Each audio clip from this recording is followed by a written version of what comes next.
Let's meet one of our prestigious teachers, Ma'am Susan Rizayaga. Paano ka naman, guys?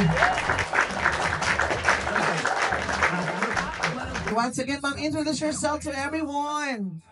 Magpapakilala raw ako, di ba kilala niyo naman ako? Hindi, baka maiba yung boses mo, baka nagpa-transplant ka, ma'am. Hindi na alam. Ma'am Susan Rizayaga. Ayan, Ma'am Susan, malabakan for Ma'am Susan. Sabi nga nila, kay Susan tayo. Alam mo, sa totoo lang, pag may reunion na ganito, gusto kong makita yung bawat isa sa inyo. Natutuwa kami kasi hindi kayo nababago sa mga teachers nyo. Nakakilala ni Padre Daniel. Next in we have Ma'am Solly Julian. That's Ma'am Solly. Oh, sorry kami, mag-gawin mo ka ba? Ganyan. Perfect. Ayan. Good afternoon, I'm Ma'am Solly De Jesus Julian. Isa na lang ang masasabi ko sa inyo, napakasarap pala ng pakiramdam ng isang teacher na yung bang fulfillment niya, nakita kayo na sa magandang kakatayuan. Nakakatuwa, kaya dapat hindi ako nakaka-attend kaya lang, sabi ko bibigyan ko ng pagkakataon yung mga bata dahil minsan lang naman ang hindi ko lang talaga nakakalimutan, si Ryan Cortez at saka si Nelson. Ano ba si Ryan? Sir Nelson. Mas paborito ko si Nelson. Paborito ka na ba? Paborito ka na. Gusto na yung paboritong Anak.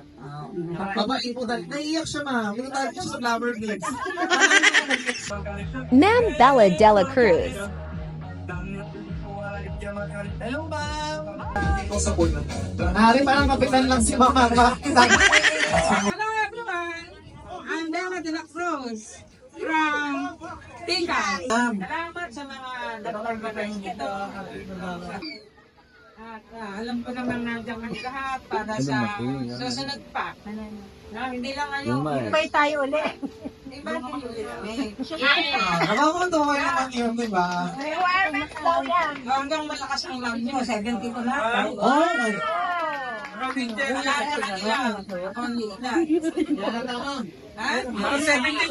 Oo.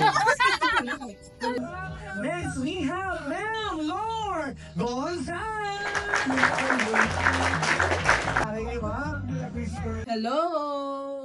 Hi! Hindi ko alam kung doon ba ako dapat kasama o dito. Kasi mga naging teacher ko to, mga favorite teacher ko. Anyway, I'm Lord Cruz. Alam kong maraming galit dito sa akin, pero wag ngayong araw na to.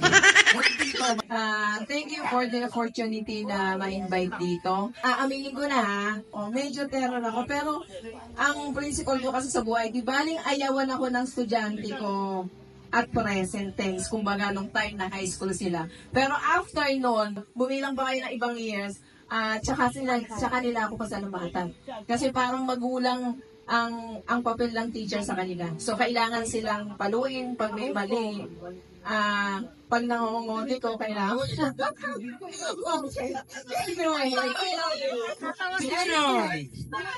Basta hindi ako nakatingin sa gawin dito, ha? At reminder lang sa inyo, kung ano man kayo ngayon, kaya kayo nandyan, nilagay kayo ni Lord kasi kailangan kayo sa place na yan. So whether kayo ay nasa mataas ang posisyon, mayaman, middle, medyo middle, huwag kayong mag-alala, nandyan kayo kasi kailangan kayo dyan. Okay, God bless you. Next, we have Ma'am Shell Valentos. Palakpakan naman, guys! Ayan, o di ba? So don't bring your friends. Oo, Shell, ayan. Di ba, Shell? On the floor, drinking. Hello, good afternoon. Ma'am Selena Silosa Balagta. Una sa lahat, thank you. Thank you. Hindi nyo kami nakakalimutan ng mga teachers nyo. Alam na niya, tuturo kami sa inyo. Andiyan na naman din kayong teacher na kasulit. Andiyan din kayong teacher na babagsak sa atin. Pero hindi, andiyan din kayong mahigpit na teacher, hindi nyo alam. Yung higpit na yon, yun yung mag-remind sa inyo to become successful.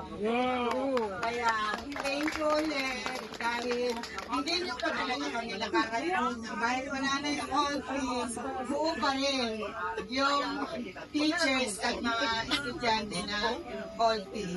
Let's move forward to third, Tony Tapia!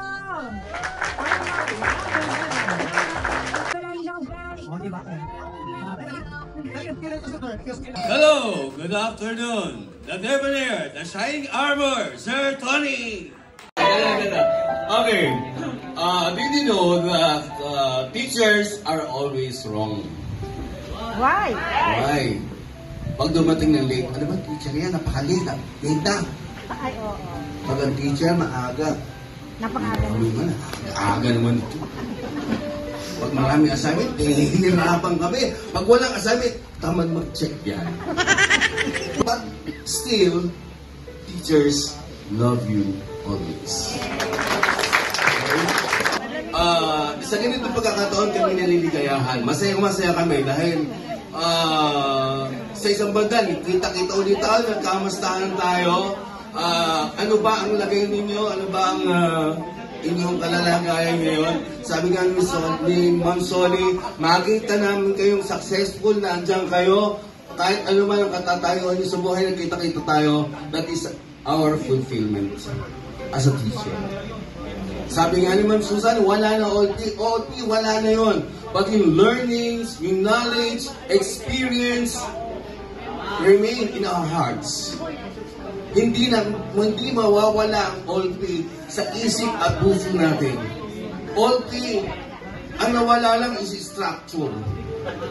Yung structure lang nawala. Pero yung memories, yung mga natutunan natin, nandiyan sa puso natin. Hindi natin makakalimutan yun kailan paman. Dahil doon tayo natuto, doon tayo naging matured, doon lahat nangyari. Naging first crush nyo, first boyfriend nyo, first girlfriend nyo, lahat-lahat yan. Nandyan yan. Hanggang ngayon, nandyan yan. Di ba, Nelson? Yes, sir. Okay. Kasi ngayon ulit tayo, after 29 years, nakita-kita tayo. Siguro, sabi nyo, sa 50 years, sa 2046, siguro pag buhay pa kami nun, magkita-kita ulit tayo, mag-celebrate ulit tayo, hanggang tayo maligay. Tandaan nyo, teachers are always love you. I love you all. Thank you very much. Okay po, tinatawagan po natin si Nelson Cortez para sabihin ang susunod na tatanggap ng certificate. Sir Tony Tapia. Sir Tony! Wala ba ka po, Sir Tony?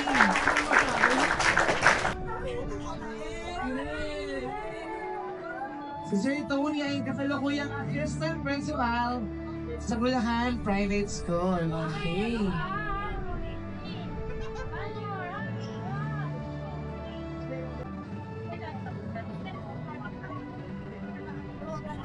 Thank you so much, dear teachers.